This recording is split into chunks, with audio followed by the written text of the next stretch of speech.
ay isang agham na may kaugnayan sa hilaw na material mula sa likas na yaman. Ito ay may kaugnayan sa pagpaparami ng hayop at halaman.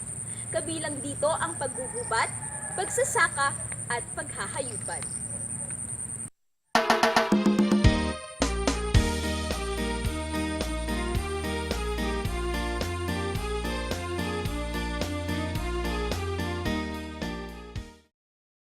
Ano po bang uri ng pataba ang inyong ginagamit sa inyong mga pananim? Organic po ba o commercial?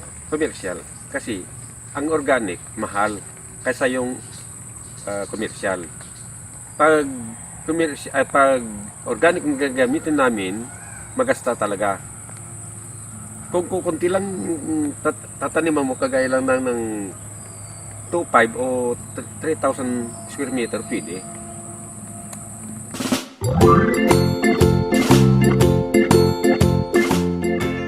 Ang organikong pagsasaka ay isang mabisang pamamaraan upang mapalago ang mga pananim.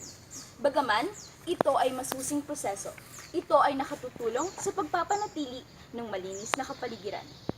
Pag-iwas sa mga komersyal na pataba, sa vermiculture, ito ang bibida sa mga magsasaka.